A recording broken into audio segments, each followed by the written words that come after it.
Hello everyone. Previous lecture में हम लोगों ने सोडियम कार्बोनेट, सोडियम बाइकार्बोनेट और सोडियम हाइड्रोक्साइड और ब्लीचिंग पाउडर के बारे में पढ़ा था। आइए आज के क्लास में हम लोग पढ़ेंगे प्लास्टर ऑफ पेरिस के बारे में। चलिए, प्लास्टर ऑफ पेरिस क्या होता है? तो प्लास्टर ऑफ पेरिस के रासायनिक नाम क्या है? तो इसका रासायनिक नाम है कैल्शियम सल्फेट हेमीहाइड्रेट, चाहे इसी को बुलाता है कैल्शियम सल्फेट अर्धहाइड्रेट। हेमी मतलब होता है आधा, यानी अर्धहाइड्रेट। इसका अणुसूत्र क्या होता है? तो CaSO4.1/2H2O। क्या होता है इसका अणुसूत्र? CaSO4.1/2H2O। Ca से कैल्शियम, SO4 से सल्फेट, यानी कैल्शियम सल्फेट CaSO4.1/2H2O। इसका क्या है? अणुसूत्र है। बनाने का विधि क्या है? तो जब कैल्शियम यानी कि जब जिप्सम को जब गर्म करते हैं 120 डिग्री सेल्सियस पर, जब जिप्सम को 120 डिग्री सेल्सियस पर गर्म कहता है, गर्म का सैंपल ऐसा होता है, जब जिप्सम को 120 डिग्री सेल्सियस पर गर्म करते हैं तो किसका निर्माण होता है? प्लास्टर ऑफ पेरिस का निर्माण होता है और जल का निर्माण होता है। एग्जाम में पूछा हुआ है कि जिप्सम का फार्मूला क्या होता है? तो CaSO4.2H2O। क्या होता है? CaSO4.2H2O। अच्छा, इसका उपयोग कहां कहां किया जाता है? प्लास्टर ऑफ पेरिस का उपयोग कहां किया जाता है? तो पहला है मूर्ति और खिलौना बनाने में। कहां पर किया जाता है? मूर्ति और खिलौना बनाने में किया जाता है। दूसरा है टूटी हुई हड्डी को जोड़ने में किया जाता है। कहां पर किया जाता है? टूटी हुई हड्डी को जोड़ने में किया जाता है। तीसरा क्या कहां पे किया जाता है? तो तीसरा प्लास्टर ऑफ पेरिस का जो है उपयोग तीसरा कहां पे किया जाता है? तो तीसरा जो है घर के डिजाइन बनाने में किया जाता है। जितना भी मूवी चाहे फिल्म सब हो गया, जो अच्छे तरीका से घर का डिजाइन बनाया हुआ रहता है, किससे बना हुआ रहता है? तो ये जो है प्लास्टर ऑफ पेरिस से बना हुआ रहता है। किससे बना होता है? Plaster of Paris. जैसे भी घर में देखिए, सब किससे बना हुआ है? इस सारा जो है प्लास्टर ऑफ पेरिस से बना हुआ है। चलिए, इसके बाद नेक्स्ट टॉपिक है सूचक। इसको इंग्लिश में बोलते हैं इंडिकेटर। तो सूचक क्या होता है? तो सूचक वह पदार्थ है जो अम्लीय और क्षारीय होने का क्या देता है? सूचना देता है, इंफॉर्मेशन देता है, जानकारी देता है।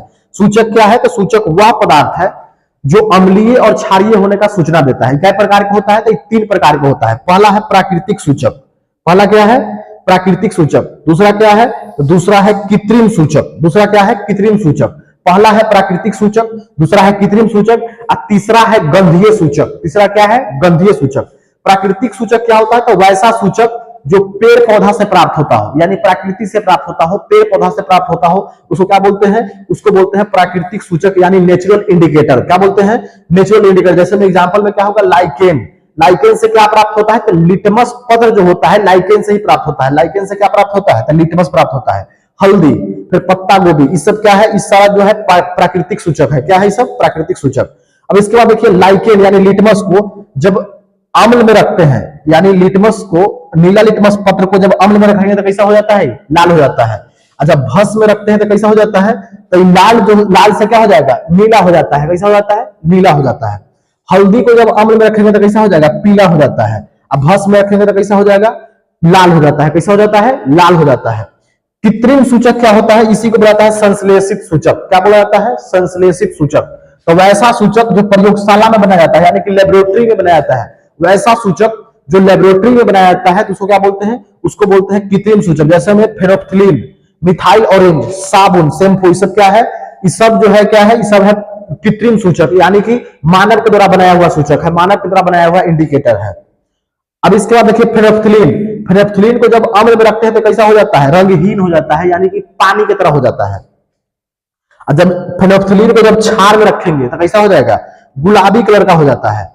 जब मिथाइल ऑरेंज को जब अम्ल में रखेंगे तो कैसा हो जाता है? लाल हो जाता है। और जब इसको क्षार में रखते हैं तो कैसा हो जाता है? जब क्षार में रखेंगे तो ये पीला हो जाएगा।